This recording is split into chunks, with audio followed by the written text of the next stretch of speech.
예, 오늘 오후 말씀을 시작하겠습니다. 이제 믿음이라는 것이 뭐냐? 믿음의 시작, 첫 번째, 아버지 하나님의 음성으로 시작되는 것이 믿음이다. 내가 결단해서 할 수 있는 문제 아니다라는 얘기를 제가 드렸고, 아버지 하나님의 음성은 뭐냐?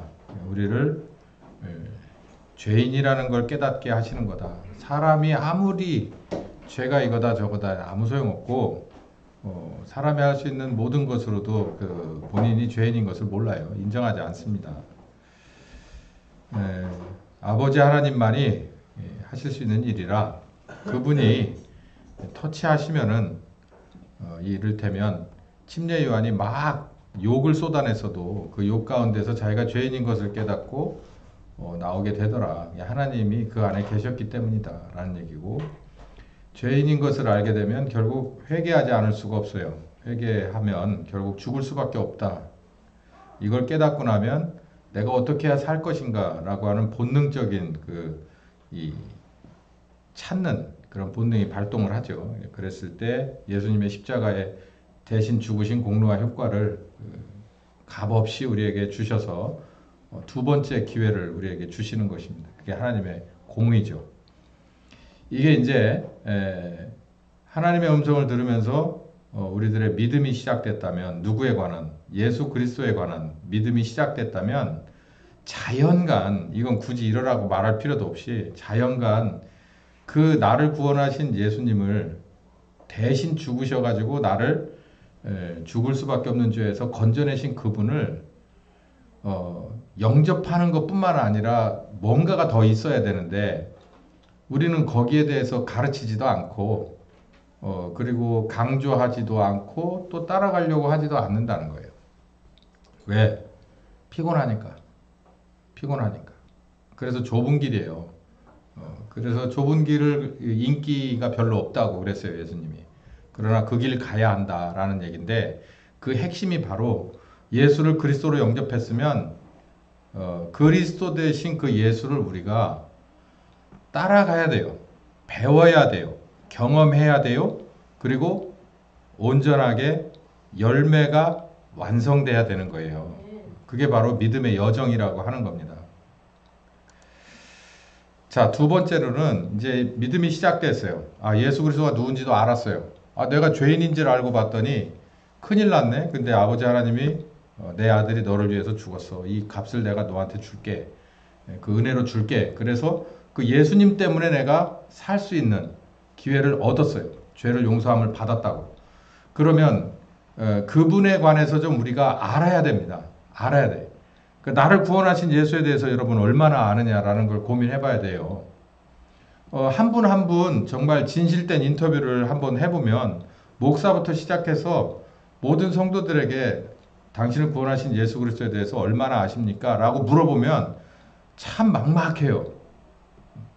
그러면 이제 거기에 신학에서 배운 사람들은 신학에 관한 얘기를 할 테고, 어떤 설교집을 많이 듣거나 보거나 한 사람들은 그런 얘기 할 테고 저런 얘기 할 텐데, 제가 오늘 말씀드리는 이 두 번째 이 아는 믿음, 예수 그리스도에 관해서 아는 믿음은 사람이 가르치는 것이 아닙니다. 성령께서 가르쳐 주시는 것에 한한 것이에요. 사람이 가르쳐서 아무 소용없어요. 아까 얘기했잖아요. 사람이 너 백날 죄인이라고 얘기해봐야 죄인이라고요? 반발만 삽니다. 반발만 사요. 저도 그랬어요. 죄인이라고 어렸을 때부터 학생부 시절 이런 때 어쩔 수 없이 끌려서 가게 되잖아요. 수련회 같은데 가면 일주일 내내 죄인이라고 소리질러. 막 듣기도 싫어 나중에는. 그러니까 안 가고 싶어서 엄청 저기 하는데 안 갈 수는 없잖아요. 위에서 막 푸시하니까. 부모님이 푸시를 하니까 안 갈 수는 없어. 가는데 가면 뻔한 소리 레파토리예요. 근데 그러다가 어느 날인가 내가 죄인인 것을 깨닫게 되는 건 정말 신비한 경험이에요. 아버지 하나님이 너 죄인이야 라고 했기 때문이죠. 예수님에 관해서도 마찬가지입니다. 예수님에 관해서도 하나님이 가르쳐 주셔야 돼요. 너를 위해서 십자가에 죽은 예수는 바로 이런 분이다 라고 하는 것을 가르쳐 줘야 됩니다. 그럼 우리는 그걸 배워야 돼요. 왜 배워야 돼요? 당연히 배워야지. 그리스도를 배워야지. 그래야 그리스도인이 될 거 아니에요. 우리가 회개함으로 인해서 얻은 두 번째 기회는 그리스도인이 되는 기회를 얻은 거지 그리스도인 됐어요? 솔직히 말해서 은혜를 일방적으로 입은 것뿐이잖아요. 그리스도인이 됐냐고. 아니 군복을 줬어요. 가면 이렇게 치수 재가지고 군복 던져줍니다. 그럼 군인이에요? 아니 군인인 것처럼 보여요. 군인이 아니라니까. 훈련 과정을 기본 군사 훈련도 받아야 되고 특기 훈련도 받아야 되고 이론 교육, 실제 교육, 종합 교육, 테스트 다 거쳐야 되는 거예요. 그리고 실무자도 실무 교육도 받아야 돼요. 그랬을 때 이제 혼자 근무 쓸 수 있을 때부터 군인이라고 하는 거예요. 그걸 기간병이라고 합니다. 기간병. 훈련병을 지나서 기간병. 마찬가지로 우리가 그리스도인도 마찬가지예요. 그리스도인으로서 명찰을 달았을 뿐이지 아무것도 된 게 없어요. 그 증표가 뭐냐? 내가 예수 믿는다고 해서 세상에 나가서 구분된 게 하나도 없잖아요. 그 사람들 먹는 거 똑같이 먹고 그 사람들 하는 말 똑같이 하고 사고방식 똑같고 가치관 똑같고 그런데 무슨 다른 건 하나 있어. 주일날 교회 오는 거. 교회 가면은 나를 목사라 불러. 집사라 불러. 장로라 불러. 선생님이라 불러. 뭐라 불러. 그것만 있어요. 나머지는 다 똑같아. 그러면 안 돼요. 그리스도인은 세상하고 완전히 다른 사람이에요. 본질적으로 다른 사람. 다른 척 하는 게 아니라 본질적으로 다른 사람인데 일단 다른 척 하려면 본질적으로 다른 건 저 먼 얘기고 일단 다른 척이라도 하려면 뭐 해야 돼? 들음풍어리 있어야 되잖아. 들음풍어리. 그래서 믿음의 이론입니다. 이론 교육을 좀 해야 돼요. 이거를 머리 신앙이라고 그래요. 머리. 다른 말로 해서 입만 나불거리는 입신앙. 입으로 나불거리려면 뭐가 있어야 돼요? 들은 게 있어야 되잖아. 그리스도에 대해서도 들어야 하는데 이걸 사람에게서 배우는 게 아니에요. 뭐 어느 교회 가면은 엄청난 그 성경 공부 교재가 이렇게 잘 돼 있어요. 한 질, 두 질 되겠죠. 뭐 교육자용들 뭐 아니면 뭐 평신도 지도자용 뭐 해서 세분화돼서 엄청나게 많아요. 그런 게 한때 대한민국의 교회에서 유행했었고 그런 교회가 또 잘 나갔었고 그런 목사가 굉장히 유명하고 훌륭한 목사로 취급을 받았어요. 근데 저는 단호하게 말씀드립니다. 다 쓸데없어요. 누가 가르쳐야 돼요? 아니 하나님에 관해서는 누가 가르쳐야 됩니까? 사람이 어떻게 하나님을 가르쳐요? 제가 어떻게 나를 위해서 죽으신 예수님을 가르쳐요? 하나님은 하나님만이 계시하실 수 있는 거예요. 하나님만이 가르쳐 주실 수 있는 거예요. 그래서 요한복음 14장에 그리스도를 배우게끔 하려고 누가 오셨냐면 성령께서 오셨는데 어떤 역할을 하느냐면 24시간 떠나지 않고 나와 함께 하면서 가르쳐 주는 역할을 하는 가르치는 역할에 전담된 성령님이 오신다는 거예요. 그러니까 그분은 오셔서 나를 가르치기만 하는 거예요. 가르치기만. 그러면 이제 여기서 우리가 모두가 반성해야 될 게 그 역할을 하라고 예수님이 여기 한번 읽어봅시다. 시작. 내가 아버지께 구하게. 여기서 내가 예수님입니다. 그가 또 다른 보혜사를 너희에게 주사 영원토록 너희와 함께 하시리니 저는 진리의 영이라 세상은 능히 저를 받지 못하나니 이는 저를 보지도 못하고 알지도 못함이라. 그러나 너희는 저를 아나니 저는 너희와 함께 거하시며 또 너희 속에 계시겠음이라 라고 얘기합니다. 예수님이 요청을 했어요. 십자가에 죽으시는 예수님이 내가 이 십자가에서 죽고 너희를 떠나게 되면 아버지한테 내가 요청을 해서 내 대신 바톤을 이어받을 선생님을 보내주겠다. 누구를? 나를 가르쳐줄 선생님을 보내주겠다. 여기 분명히 얘기되어 있잖아요. 이 말씀에 우리는 주목해야 돼요. 왜냐하면 우리들의 신앙생활이 여기서부터 삐딱선을 탔어요. 성령께서 오셔서 뭐 하냐면은 어떤 사람을 치료하고 치유하는 역할도 해요. 한다고 안 하는 건 아니에요. 그거는 아주 확인할 때, 확증할 때 그때 그 일을 하는 거지. 어떤 사람이 병에서 낫고 어디 귀신을 쫓아내는 일에서 벗어나서 뭐 이렇게 온전하게 되는 것이 아버지의 예수님이 십자가에 죽으신 궁극적인 목적이 아니에요. 그거는 예수께서 부활하셨고 예수님의 이름으로 성령께서 오셔서 이 자리에 우리와 함께 하신다는 것을 증명하는 거예요. 이렇게 설명하면 이것도 동영상 보는 사람들이 시험에 들 수 있겠는데 무당지를 막 하다가 맨 마지막에 막 이게 모두가 다 막 흥분돼 있을 때 뭘 합니까? 진짜 무당은 뭐를 해요? 작두를 쫙 꺼내놓죠. 그래놓고 뭡니까? 작두 타잖아요.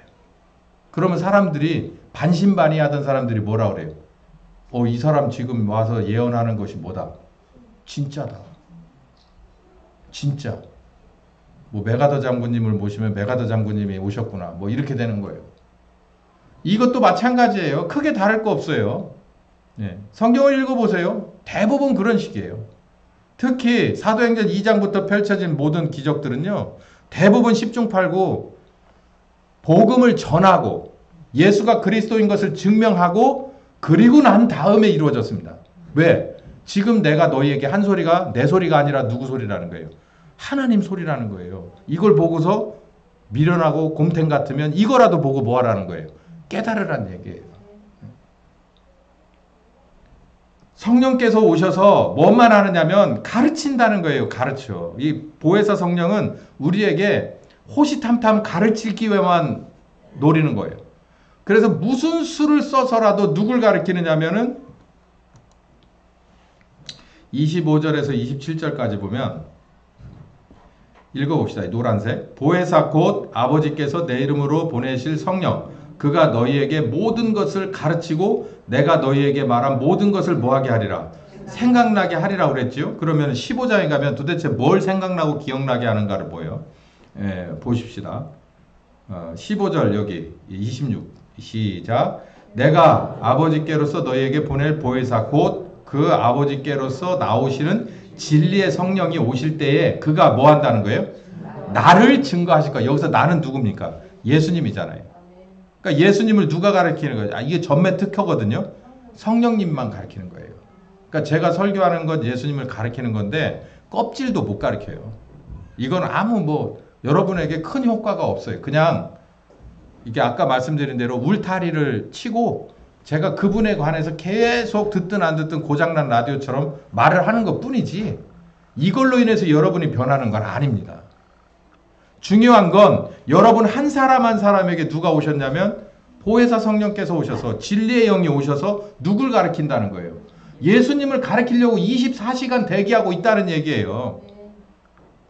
이게 바로 이 대한민국의 교회와 미국의 교회를 포함한 이 지구상에 있는 교회에서 아버지 뜻대로 되지 않은 이게 첫 단추입니다. 여기 이게 잘못 깨졌어요. 회개하고 복음을 믿는 것까지는 잘했는데 그 다음에 거듭난 사람에게 성령께서 오신다는 것을 우리는 뭘로 해석했냐면 오순절식으로 해석을 해버렸다고. 방언이로 치부해버리고 병자를 고치는 것으로 치부해버렸어요. 또 더 나아가서 교회를 성장하기 위한 일종의 방법으로 생각하고 있다는 말이에요. 그러니까 아버지의 뜻이 아니지 그거는 전혀. 그러니까 교회가 자꾸 삐딱선을 타고 나가서 하나님이 함께 하실 수가 없는 지경이 돼버려가지고 빛을 잃어버리고 그리고 소금을 잃어버린 세상은 어떻게 되겠습니까? 지금처럼 된 거예요. 어느 한 인물이 내가 어떻게든 바로잡아 보겠습니다 하고 바로잡을 수 있는 문제 아니라고 제가 누차 말씀드렸어요. 그래도 최악보다는 그나마 차악이 낫다는 것 뿐이고 약간의 골든타임은 있을 뿐 그러나 그 이상도 그 이하도 없는데 누구에게 집중하면 안 돼요. 그 어느 한 인물이 이 모든 문제를 해결해 줄 것 아니에요. 이미 나와 성령님과 어디서부터 단추가 잘못 깨졌는가를 이런 말씀 통해서 발견하고 진실된 내 기도의 방에 골방에 들어가서 그분과 만나야 돼요. 다시 예수님 좀 배웁시다. 그리스도를 좀 배우고 싶습니다. 그러면 일단 머리로라도 알아야 말하고 알아야 행동할 거 아닙니까? 그리스도에 대해서 우리가 아는 게 뭐였어요? 어디 가가지고서 막 봉사활동 하는 거예요? 사회복지학과를 가세요. 왜 신학교에서 사회복지학을 합니까? 그걸 왜? 신학교에서 그거 말고도 할 일이 얼마나 많은데. 거기서부터 우리는 단추를 잘못 깬 거예요. 아니 누군가를 봉사하는 일이 예수를 아는 거예요? 그게 성경적인 사랑이 어쨌든 다시 돌아오겠습니다. 성령께서 오셔서 뭐 하려고? 가르치려고 오신 거예요. 그게 아버지의 계획이라고요. 배워야지. 누구에 대해서? 너를 구원한 예수 그리스도 대신 내 아들을 배워야지. 여러분 궁금하지 않습니까? 여러분의 자녀가 아니면 여러분이 자녀 됐는데 여러분의 부모 아버지가 야야 누구야 이리 좀 와봐라. 내가 누구를 구원해야겠는데 네가 대신 징역을 가져야 되겠어. 네가 좀 대신 매를 좀 맞아줘야겠어. 네가 대신 죽어야 되겠어. 라고 하면은 이거 받아들일 수 있어요 여러분? 해달라고 말하기도 그렇고 받아들일 수 있습니까? 근데 결국 성경은 뭐라고 말하냐면 받아들이고 십자가에 죽으셨다는 거 아니에요. 그것 때문에 네가 살았다는 거 아니에요. 그러면 그분을 좀 배워야 되는 거 아니에요 진짜? 최소한? 머리로라도? 그분을 또 가르쳐 주려고 누가 오셨다는 거예요? 영이신 하나님이 오셨다는 거예요. 16절 8절 읽어보시기가 그가 와서 죄에 대하여 의에 대하여 심판에 대하여 세상을 책망하실 것이다. 여러분 죄가 뭔지 아시는 거예요. 진짜 죄가 뭔지 아세요? 아버지 하나님이 가르쳐 준 건 그냥 막연하게 내가 죄인인 것만 아는 거예요. 나 죄인이구나. 근데 성령께서 오셔서 뭘 가르쳐 주냐면 네가 진짜 어떤 죄인인 줄 아냐? 그러고 죄를 가르쳐 줘요. 그러면 하나님은 계속 거룩하신 분으로 커 보이고 나는 계속해서 왜소해집니다. 누가 그래요? 교회에서 목사가 설교를 죄인이라고 하는 설교 하지 말래요. 한 번 구원받았는데 뭔 죄를 얘기하지 말래요. 그 내가 얘기 안 할게. 그러면 성령님은 얘기 안 할 줄 알아? 내가 경험한 성령님은 매번 내가 죄인인 걸 깨닫게 해. 예수님의 십자가는 그때마다 더 고귀해집니다. 거룩해지고. 그때마다 아버지 하나님의 나를 구원하시려고 하는 사랑은 하늘보다 더 넓고 높아요. 거룩하십니다. 내가 죄인인 것을 세부적으로 깨달을 때, 내 죄가 얼마나 깊고 지독한지를 깨달을 때, 아버지 하나님은 아버지 하나님의 자리로 올라가시고 아들 하나님은 내 그리스도가 확실하게 되셔요. 그때 뭐가 될까요? 내가 바뀝니다. 그렇구나. 내가 이런 나쁜 죄인이었구나. 이 원죄라고 하는 게 이렇게 뿌리 깊은 거고 이게 내가 호시탐탐 이것만 노리고 있는 내 인생은 송두리째 쓸모없다. 그나마 쓸모있게 된 것은 바로 아버지 하나님의 계획이고 아들 하나님의 십자가 은혜구나. 누가 가르친다고요? 성령께서. 두 번째, 배우는 사람은 이제 이런 자세여야 합니다. 우리가 애들을 이제 초등학교, 중학교 보낼 때 특히 3월 달에서부터 한 5월 달까지 애들에게 갈 때마다 이제 신신당부를 합니다. 뭐라 그래요? 학교 가면 뭐 하고? 선생님 말씀 잘 듣고 친구들하고 뭐 하고? 싸우지 말고 뭐 이런 얘기를 그냥 틀에 박힌 얘기 해요. 그럼 알았어 엄마 알았어 그렇게 할게 그러고서 갔다 오잖아요. 그것처럼 여기 배우는 자의 자세를 얘기를 해주는데 이건 굉장히 심각해요. 히브리서 3장 15절에서 19절까지 보면 히브리서를 쓴 사람이 이렇게 권면을 하는데 요거하고 비슷한 내용을 3번이나 권면을 해요. 읽어봅시다. 시작. 성경에 일렀으되 오늘날 너희가 그의 음성을 듣거든 노하심을 격동할 때와 같이 너희 마음을 뭐하게 하지 마라. 강팍하게 하지 마라. 다른 말로 교만하게 하지 마라. 불신의 마음 품지 마라. 사람은 본능적으로 뭐가 그러니까 진실이 내게 딱 다가오면요. 아프게 돼 있어요. 진실은 아픕니다. 근데 아픈데요. 그 아픈 걸 받아들이면 후유증이 없어요. 내가 바뀌니까요. 근데 그거를 갖다가 확 내가 왜 그런데 나만 그래 저 사람은 안 그래 그러고 저쪽으로 반사를 시켜버리잖아요. 그게 바로 강팍한 본능이에요. 이게 바로 사람의 아주 기본적인 본능 뭐뭐임에도 불구하고 우리가 죄인이라고 회개하고 거듭나서 예수님을 배워가는 중에도 매일같이 드는 게 뭐냐면 왜 나만 갖고 그래 저 사람은 이런데 이런 식의 물귀신 작전이에요. 성령님은 저 사람을 얘기하는 게 아니라 누굴 얘기한다고요? 오늘 너를 얘기하는 거예요. 오늘 너를. 성령님은 나 때문에 온 거지 저 사람 때문에 온 게 아니에요. 부부가 있어서 문제가 있어서 제게 상담 오던 한참 그런 시즌이 있었어요. 요즘은 엔간해선 받아주지도 않지만 와가지고서 대부분이 10중 8구 뭐라 그러냐면 왜 내가 잘못했다고 그래요 목사님? 내 상대편 배우자가 잘못했지요 라고 얘기를 해요. 그러면 그 양반은 내 앞에 오면 그때 가서 내가 혼내주기로 하고 지금 내 앞에 있는 당신은 내 말을 들으시오 라고 얘기를 해요. 안 듣습니다. 그냥 듣는 척 해도 그게 와닿지를 않아요. 성령께서도 얘기를 한다는 거예요. 내 속에 계시니까 일단 나를 바꾸려고 하는 거지 상대방을 바꾸려고 하는 게 아니에요. 상대방을 잘못된 거 성령께서도 다 아십니다. 근데 그때가 아니잖아요. 지금 나하고 얘기하는 때잖아. 나하고. 내게 오신 성령님은 나에 관해서 관심이 있지 이 사람에게 관심이 없는 게 아니에요. 또 그 사람에게 가셔서는 또 그 사람만 얘기하겠죠. 이게 하나님의 방법인데 그 음성을 들을 때마다 뭐 하지 말라는 거. 남 핑계 대지 말고 부정적으로 불신하는 그런 그 뭐라 그래야 될까요? 그냥 그 뭐라 그래. 애들이 막 뻔히 알면서도 뻗정대는 거 있잖아요. 그렇게 하지 말라는 거예요. 그거 못 쓸 거다. 근데 심각합니다. 이게 생각보다 뭐 심각한 게 뭐냐면 이런 식으로 살다 보면 40년 동안 광야에서 살다가 죽은 사람들이 왜 죽은 줄 아냐? 이런 마음 품고 살아서 죽었다는 거예요. 이게 무슨 얘기예요? 하나님 나라 못 간다는 얘기예요. 아니 믿었는데 하나님 나라 못 가? 이거 못 간다고 돼 있는데. 성령님의 음성을 들을 때 내 마음이 무슨 얘기를 하셔도 그 말씀이 무조건 옳다라고 이렇게 어떤 충격이라도 받아낼 준비가 안 되고 뭔가 이렇게 툭 튀어나오는 게 있는 거 그거는 불신의 마음이라는 거예요. 안 된다는 거예요. 아니 그러니까 우리 구원론을 다시 생각해 봐야 된다. 성경에 이런 데가 한두 군데가 아니에요. 그의 음성을 들었는데 마음이 강팍하면 어떻게 들어가요? 여기 그런 사람들 전부 광야에서 죽었지 않았냐.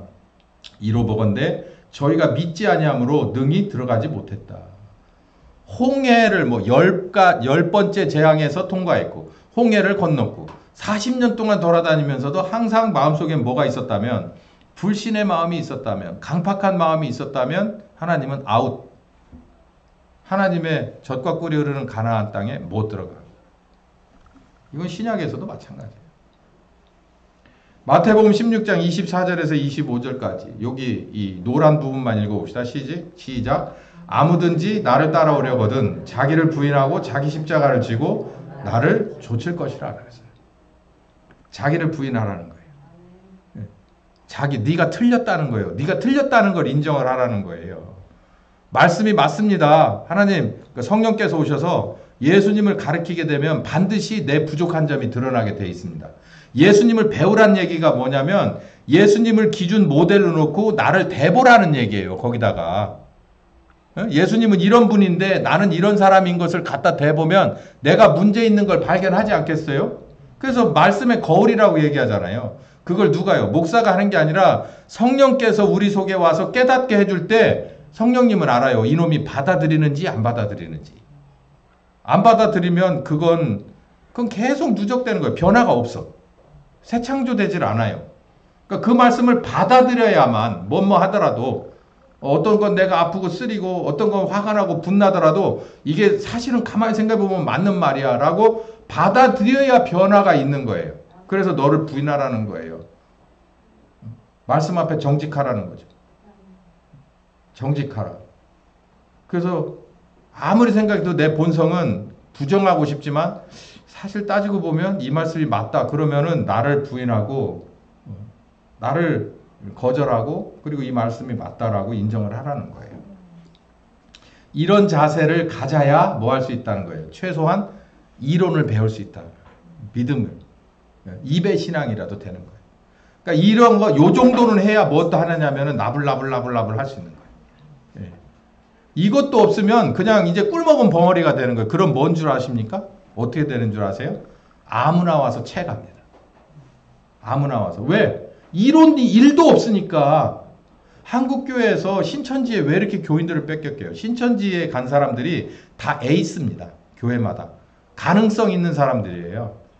지금 남아있는 사람들은 그만 못 온 사람들이에요.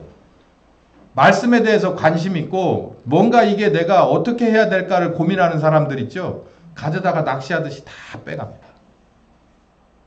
그 나머지 남아있는 사람들은 엿다 뻥 하고 있는 거예요. 그냥 세월이 좀 먹냐. 뭐 우리 목사님 그래도 그냥 이쪽으로 듣고 이쪽으로 흘리면 그만이지. 그냥 그런 사람들만 계속 누적돼 있는 거예요. 그러니까 건불 같은 사람들만 끌어안고 한국교회는 있는 거지. 진짜 에이스들은 다 빼다가 지들이 알아서 다 구워먹고 삶아먹고 다 하고 있는 거예요. 누구 책임이에요? 본인 책임이죠. 근데 가르치는 사람도 많이 맞을 겁니다. 똑바로 못했으니까. 울타리를 못 지켰잖아. 주의사항.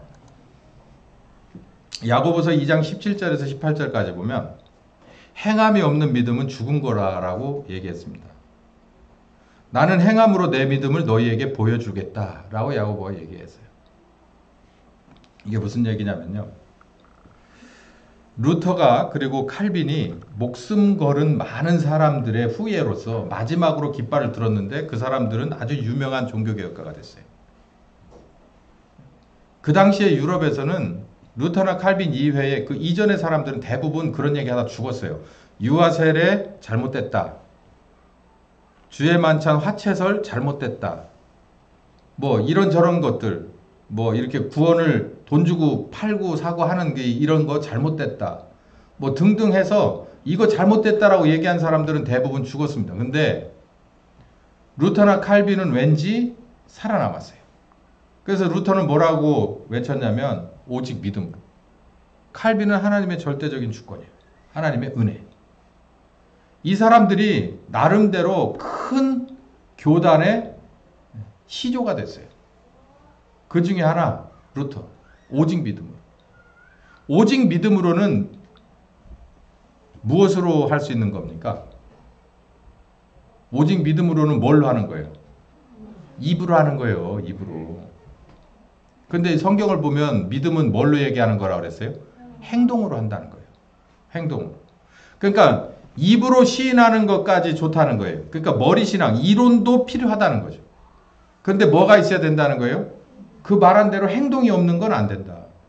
아버지 하나님이 너희를 구원하기 위해서 내 아들을 십자가에 죽일 거야 라고 창세기 3장 15절에 선언을 했어요. 그리고 그의 아들이 진짜 와서 그 험한 십자가를 졌어요. 그러니까 말과 행동이 딱 맞아 떨어졌죠. 그래야 되는데 오직 믿음으로 뭘 배우겠다는 사람이, 예수를 그리스도로 배우겠다는 사람이, 그리고 그의 그리스도인이 되겠다는 사람이, 그리고 그리스도인으로서 세상의 빛과 소금으로 살아가겠다고 작정한 사람이 뭐는 안 해. 이만 계속 여기로만. 그래서 실제로 루터가 개혁한 비텐베르크 지역에 있는 사람들이 루터가 종교개혁을 외치면서 루터교를 창설을 하고 루터 교회를 만들고 그리고 나서 루터가 죽기 전에 루터가 한탄을 해요. 이 사람들이 오직 믿음이라고 뭐만 한다. 말만 한다. 그리고 뭐 한다. 행동은 바뀌지 않는다. 비텐베르크 시 전체가 거룩해지질 않아요. 빛과 소금이 없으니까. 왜? 입으로만 하니까. 입으로만. 이게 바로 가장 큰 문제 중에 하나죠. 머리신앙이. 바울이 고린도전서 9장에 이런 말 했어요. 내가 복음을 위하여 모든 것을 행한다. 그러니까 바울이 전한 복음은 굉장히 센 복음입니다. 아주 세밀하고 아주 센 복음인데 내가 이것을 모두 전하고서 이것을 다 행하는 것은 복음을 전하고 난 뒤에 반드시 복음에 참여, 복음으로 똑같이 살기 원함이라는 거예요. 왜? 그렇게 하지 않으면 뭐 한다는 거예요? 전파한 뒤에 내가 도리어 뭐 한다? 버림을 당한다는 거예요. 아, 바울 너는 잘 가르쳤는데 네 삶을 보니까 열매는 없어. 그렇기 때문에 너는 아웃이야. 이렇게 될까봐 나는 늘 두려워한다라고 얘기했어요. 왜냐하면 바울은 어마어마한 복음을 전했기 때문에요. 로마서 전체를 읽어보세요. 거기에 진짜 바울이 있었기 때문에 구원론이 거기서 확정이 되는 거거든요. 이 하나님의 거룩하신 뜻을 다 알고 있고 그러니까 자기는 더 걱정이 뭐냐면 아는 만큼 내가 그렇게 살아야 되는데 못 살면 어떡하냐라고 하는 부담감에 나는 물불을 가리지 않고 뭐 하는 것처럼 여기 보니까 경기장에서 100m 달리기를 하는 전력질주자처럼 나는 그렇게 매일같이 행하기 위해서 살아간다는 거예요. 그 마음 자세로. 제가 오늘 두 번째 시간으로 말씀드렸던 것은 이제 여기가 이제 끝인데요. 자, 우리가 시작하는 믿음은 아버지 하나님의 은혜로 시작됩니다. 내가 죄인인 것을 깨달아 알면서 그냥 무조건 선물로 받은 아들의 은혜로 시작해요. 그 믿음의 여정이 출발하는데 두 번째로는 최소한 이론을 배우는 것이 필요해요. 예수님이 누구신지, 나를 위해서 십자가 지신 그분이 어떤 분인지에 관한 이론, 머리에 지나지 않더라도 이게 필요해요. 이 행동하는 것은 그 다음 단계고, 모르더라도, 하지 못하더라도 일단은 알아야 됩니다. 예수님에 대해서 알아야 돼요. 근데 그걸 누가 가르쳐 주냐면, 어느 교회 어느 공과책이 가르쳐 주는 게 아니라, 어느 부강사가 사경회에서 가르쳐 주는 게 아니라, 그거는 정말 1% 미만의 효과를 주고, 나머지 99.9%의 이 효과는 누가 내느냐면 보혜사 하나님이 내신다는 거예요. 근데 그분이 거듭난 사람에게는 다 오셨다는 건데, 문제는 뭐냐면 불신의 마음을 가지고 있거나, 들으면은 그냥 욱하고 그냥 개워 내버리거나, 그냥 나는 거부해버리거나, 아니면 들으면 내가 정직하게 잘못된 것을 알았는데도 불구하고 잘못을 시인하지 않고 그 말씀을 불신하거나, 그러면 모른 척하거나, 이렇게 하는 문제 때문이라는 거예요. 그렇게 하면 안 되고, 그런 자세를 버리고 일단은 뭐 해라? 배워라. 그러나 이 배운 것에도 한계는 있는데, 그대로 살지 못한다는 것은 오히려 더 큰 문제가 된다. 그래서 세 번째는 이제 증명된 믿음으로 가는 거예요. 증명된 믿음은 이제 다음 시간에 연결해서 하도록 하겠습니다. 자, 여러분 어떻습니까? 이 믿음이라는 게 생각보다 간단한 얘기 아니잖아요. 그 얘기는 무슨 얘기냐면, 구원받는데 믿음이 단 한 가지 조건인데, 그 구원받는다는 게 간단하지 않다는 얘기잖아요. 우리들의 죄 문제가 그렇게 간단하지 않다는 얘기예요. 저기 한 20년 묵은 밭에 가서 자풀을 뽑아내거나 칡넝쿨만 한 20년 묵은 칡넝쿨을 뽑는다 생각해보세요. 그게 그렇게 간단해요? 그냥 가가지고 그냥 재초기로 한번 윙 하면 끝나요? 온갖 방법을 다 간구를 해도 결국은 내년에 또 나온다는 거예요. 우리들의 죄는 그보다도 정말 셀 수 없을 만큼 많이 복잡합니다. 우리들 전체에 퍼져 있기 때문에. 이걸 그래서 정말 복잡해요. 그래서 하나님만의 방법이 뭐냐면, 죄인인 것을 먼저 깨닫게 하고 아들의 은혜를 주어서 거듭나게 해서, 그 거듭난 영에게 누가 오셔서? 성령께서 오셔서 그때부터 본격적으로 가르쳐주고 배우는 관계부터 시작해서, 이제는 그 가르쳐준 말씀이 증명되는 대로 가는 거고, 증명된 말씀이 이제는 나를 고백하게 하는 거예요. 뭘로? 내가 당신을 위한 예수님을 따라가는 하나의 빛으로, 소금으로 드려지겠습니다. 헌신되겠습니다. 라고 하는 데서 완성된다는 얘기죠. 이 말씀대로, 이 아버지의 뜻대로 모든 게 다 이루어지셔서 그날에 우리 아버지 하나님을 만날 때 정말 기쁜 마음으로 숨길 것 없이 활짝 웃는 얼굴로 만나게 되시는 여러분들 되시길 예수님의 이름으로 축원합니다. 귀하신 주님 감사합니다. 이 믿음에 관해서 우리가 다시 복습합니다. 주님, 알기를 원합니다. 알아야 하든 말든 하지 않겠습니까? 성령께서 오셔서 우리를 가르쳐 주시려고 작정하고 오셨다는데, 우리가 그분에게 월 얼마씩 정말 교육비를 드리는 것도 아니고, 정말 밥을 대접하는 것도 아닌데, 우리는 너무나 그분을 괄시하고 불신해서 업수히 여기는 그런 정말 악독한 짓을 하지 않게 하여 주시옵소서. 열심히 배워서 아버지 뜻대로 정말 수준 높은 예수 그리스도의 박사들이 다 되게 하여 주시옵소서. 예수님의 이름으로 기도했습니다. 아멘.